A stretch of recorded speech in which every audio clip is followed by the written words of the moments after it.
70s gave us some of the most influential music in history: stadium rock, punk revolution, disco fever. But for every band that became a household name, dozens of talented acts slipped through the cracks of collective memory. Here are 10 forgotten bands from the 1970s that deserve another listen. Number 10. Pilot.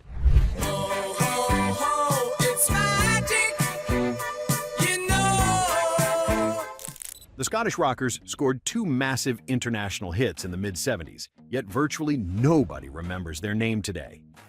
Magic reached number 5 on the Billboard Hot 100 in 1975, while their follow-up January topped the charts in the United Kingdom, Ireland, and Australia, holding the number 1 spot for 3 consecutive weeks. Formed in Edinburgh in 1973, the band featured David Payton and Billy Lyle, who had briefly served as substitute members of the Bay City Rollers before that group's meteoric rise. By 1978, the members had scattered to other projects, with Payton and others joining the Alan Parsons Project. Despite achieving the kind of chart, success most bands only dream about, Pilot vanished from popular consciousness. People remember the songs, especially Magic with its infectious hook, but draw a blank when asked who performed them. The band's soft rock sound defined mid-70s radio, yet their legacy remains oddly invisible in music history.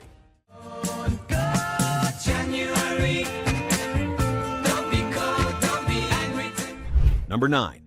Badfinger.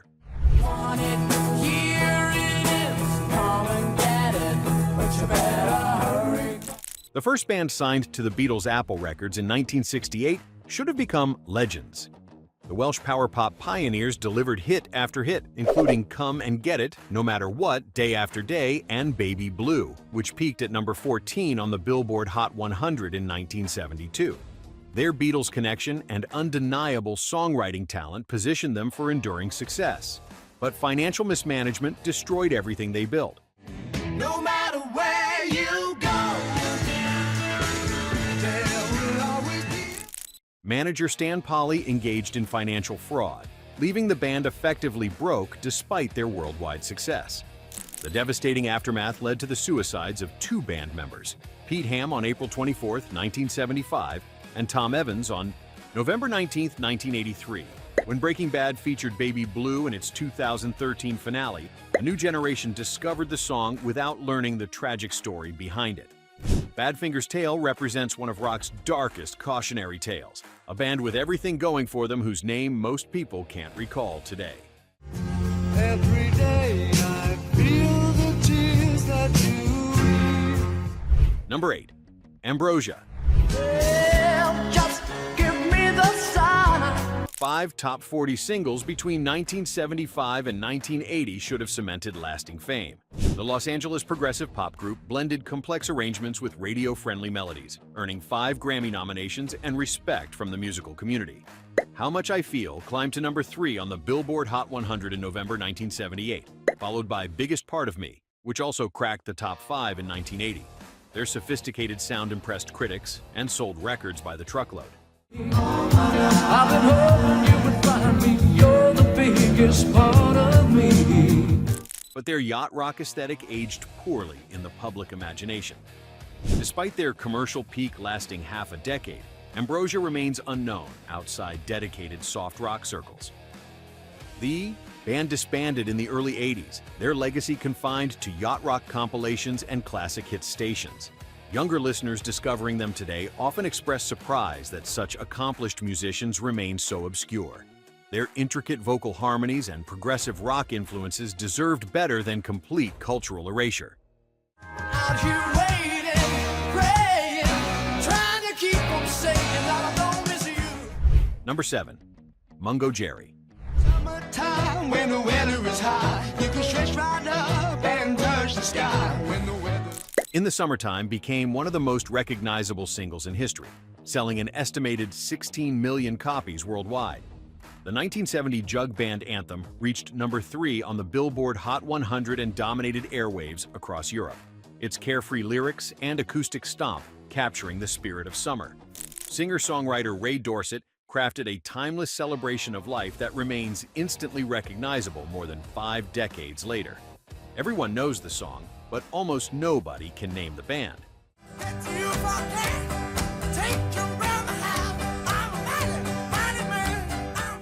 While Mongo Jerry enjoyed consistent chart success in the United Kingdom throughout the 70s, American audiences only embraced that one massive hit. The disconnect between song recognition and artist awareness makes them perhaps the most forgotten band on this list. People sing along without realizing they have no idea who created it. Dorset continues performing the song today, but the Mongo Jerry name carries virtually no cultural weight, despite creating one of pop music's most enduring summer anthems.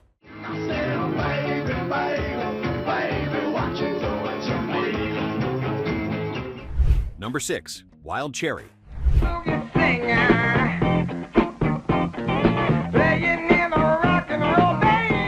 Play That Funky Music hit number 1 on the Billboard Hot 100 in 1976, catapulting the Ohio funk rockers from obscurity to platinum status overnight.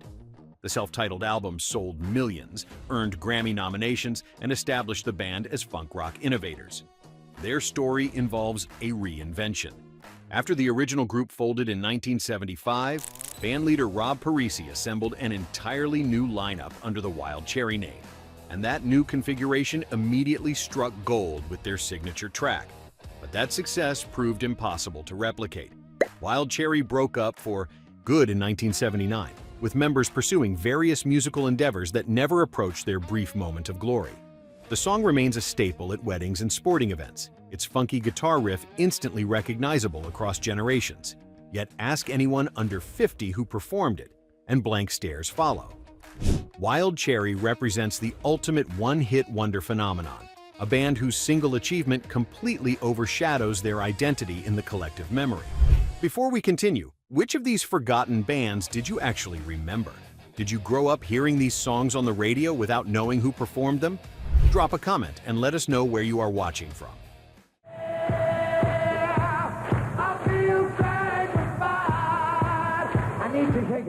Number 5. The Nazareth.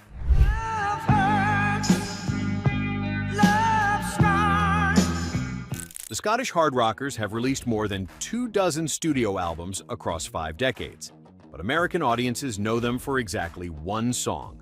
Love Hurts, their powerful cover of the Boudleaux Bryant ballad first recorded by the Everly Brothers, peaked at number 8 on the E! Billboard Hot 100 in early 1976 and went platinum in the United States.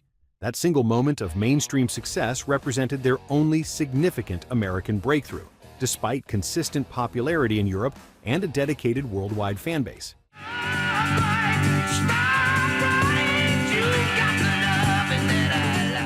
Formed in 1968, Nazareth released their debut album in 1971 and spent the decade building a reputation for powerful hard rock performances. Their longevity and prolific output deserve recognition, with albums continuing through 2022 despite various lineup changes. But American radio abandoned them after Love Hurts, relegating them to footnote status in hard rock history. Europeans recognize their influence on the genre, while American audiences remain largely unaware they existed beyond that one ballad.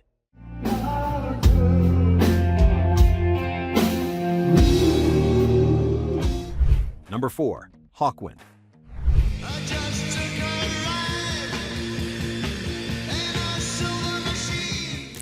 The space rock pioneers released 8 albums during the 70s, establishing a sound that blended hard rock, heavy metal, psychedelic elements, and electronic experimentation.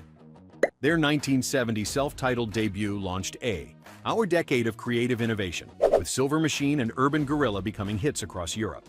The 1971 album In Search of Space demonstrated their commitment to cosmic themes and extended instrumental passages, influencing bands like Ministry and countless underground acts.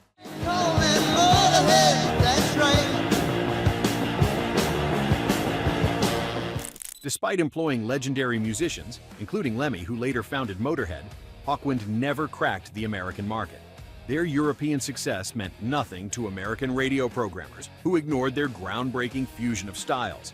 The band's influence on industrial and alternative rock remains undeniable, yet their name recognition in the United States hovers near zero.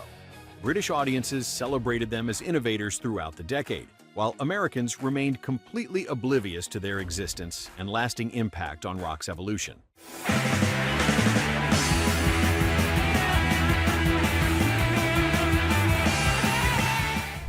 Number 3. Poco.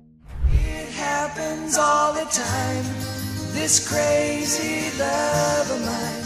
10 studio albums released during the 70s should have guaranteed lasting recognition. The country rock pioneers blended folk, soft rock, and country influences, achieving a top 20 hit with Crazy Love in early 1979. But their legacy remains overshadowed by the Eagles, the band that became everything Poco could have been. The painful irony? The Eagles employed former Poco members Randy Meisner and Timothy B. Schmidt, who found greater success after leaving the originators of the sound.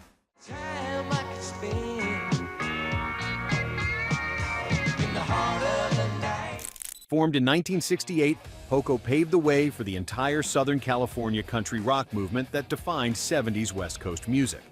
Their influence shaped the decade's most successful acts, yet they trudged along without consistent mainstream recognition or commercial success.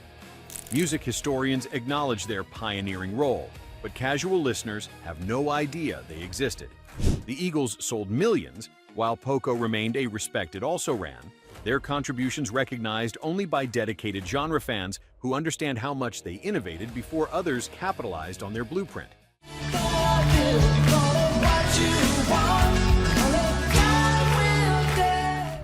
Number 2. Uriah Heep.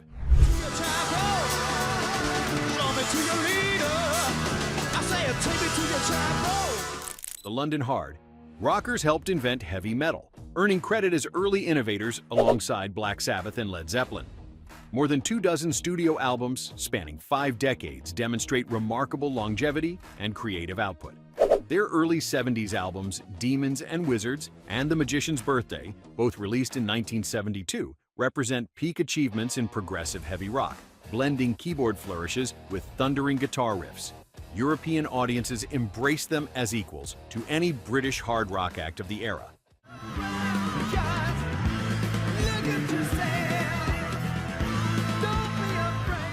But American audiences never caught on. Despite massive success in Europe and consistent touring into the mid-2020s, Uriah Heep remains virtually unknown in the United States.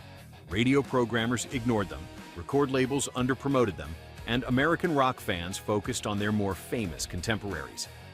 The disparity between their European reputation and American obscurity represents one of rock history's strangest geographical divides. Mention their name to Americans, classic rock fans, and most will shrug.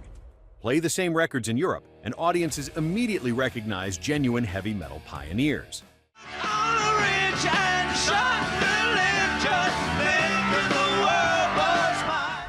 Number 1. Starland Vocal Band.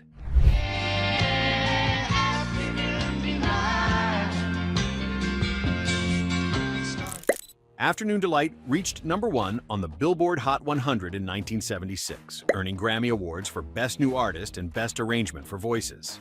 The achievement represented the pinnacle of 70s soft pop, a perfectly crafted radio-friendly tune with suggestive lyrics hidden beneath sunny harmonies.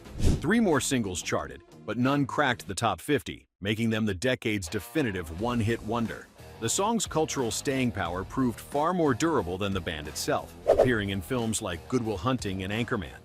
After the group disbanded, members pursued varied paths. Bill Danoff, who had co-written John Denver's Take Me Home, Country Roads before forming the group, went on to teach songwriting workshops and share his craft with aspiring musicians. John Carroll found success behind the scenes in the music industry. Their one shining moment defined an entire era of AM radio. But the Starland Vocal Band name faded into trivia obscurity, remembered only when that unmistakable melody plays, and listeners smile at the memories it evokes.